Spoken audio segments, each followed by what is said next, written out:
Everyone agrees that professional groups need to be led by a player coach or a producer manager, but the balance between those roles is not always agreed, even within firms or within the group themselves. Most firms, the emphasis is on the player or the producer role, meaning that the main job that's taken seriously is to serve the clients and get out and get revenues. The coaching or the managing is very often neglected. I think this is a very bad economic choice for most firms, as you'll see in the following discussion. We expect our practice group leaders to both manage and serve clients and generate business. Right. Yeah. And if push comes to shove, which do they think comes first on any given day? Serve clients and generate business. Then you're idiots. You're complete brain-dead idiots. Let me prove it to you. How big is one of your practice? Let me do the economics to prove it to you. And that's why we're here, right? And that's why I'm saying this is a revolutionary change, because you are operating on the principle of we'd like you to manage, but on any given day it's your lowest priority. Right? Correct. And I'm trying to say that is stupid. How big is one of your groups that somebody might be managing in terms of fee level? $1 million, $5 million? Give me a size of a group. If that's the group, how big's the group? $5 million. $5 million. And again, all of you substitute your numbers here, follow the logic, not the numbers. You've got some poor schnook at the moment who is, I'll call him or her the practice group leader. That's a generic term. In your firm at the moment, how many billable hours in a year does that person currently do, roughly? 1,800. 18. I really thought you were idiots. I'm so glad you came. I'm going to save you from yourselves. Now, you've heard my precise rule, right, which is establish a measure which judges them on the performance of the team. What we're about to do now is an arithmetical example. It's not actually a recommendation. Are we clear on that? So here comes the hypothetical. Suppose you were dumb enough to accept Meister's ideas, and you said, if you are the practice group leader, you must not do more than 1,300 billable hours. Yes. If you do, I'm going to make your life tougher. Don't celebrate yet. Don't celebrate yet. Right? If you want to spend more than 1,300, that's wonderful. We need more and more client service partners, but we need you to step down from the role. Don't occupy the slot if you're not prepared to perform the role. You with me?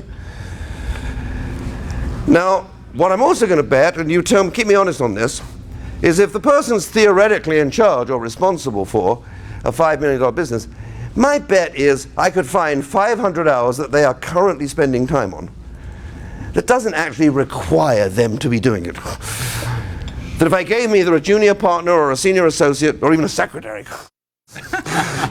some of those 1,800 hours I could still get the job done, right, by just changing the staffing structure of their cases, deals, matters, engagements. You with me? So I'm not going to lose a client. Okay. I'm just going to help them transfer. Now what the net deadweight loss is going to be is I'm just not going to get their 500 billable hours, right? So what's the billing rate in your region for somebody who's at the level of a practice group leader? 350. 350. Let's do it. Let's make it 400 to make the arithmetic easier.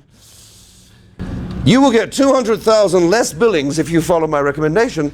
You've all now gone into terminal shock. 200,000 less billings. But bear with me, what have you gotten for it? What you've gotten for it is 500 hours, extra hours in a year, right? 50 weeks a year, that's 10 hours a week. Call that a day. You now have a day a week for this person, this man or woman, to spend time worrying about a $5 million business and the people within it. Give me a guess if you had an extra day a week to make sure that all the partners and the staff, the associates, are doing what is necessary to improve the business. What are the sorts of things you might, if you had a day a week, just suddenly out of nowhere, what would you spend it doing to promote the success of the business? Give me a rough guess, anyone? You've got a day a week, what would you spend your time doing? Talk to people. Talk to people. Wow, what a concept. What would you talk to them about? What they're doing. Talk to them about them. Shoot, boy, you're smart. Boy, why are you here? If you know the answer, why are you here? You talk to them about them, right? What are you working on? How do I help you? That sort of rubbish. What else would you do if you had a day a week? Well, call it, whose client? Your client or their client? Their client. Call their client? You're in a law firm, for God's sake. You're allowed to call their client? Absolutely. Okay, good idea.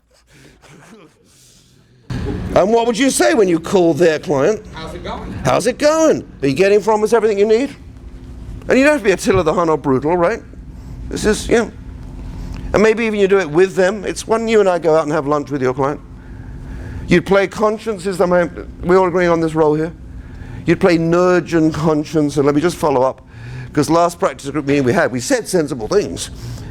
The job now is to play coach, play nudge, play conscience, make sure people are doing the stuff we've already agreed. It's not about, I need to get new ideas. Are you with me? Anything else you'd have to list? If you had a day a week to promote the success of a $5 million business, what would you spend the day doing? Review some work. What kind of work? What do you mean? Like an associate's work. Oh, so not only the partners, you'd actually sit down and talk to the associates as well. My God, a practice group leader talking to an associate. Wow, nirvana. What would you talk to the juniors about? Their work. Happy? I'm not too, this is a bit, you know, let's not be too liberal here.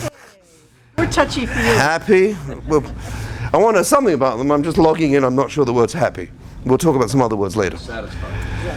I mean, satisfies a bit wimpish too. To ensure that they are successful. Yeah, you know, what do I need to do to get you turned on? Yeah. And are you with me? I'm playing with words here. There's a difference between being happy and being turned on. And we make money as a firm when people are turned on. We do not make money when they're happy.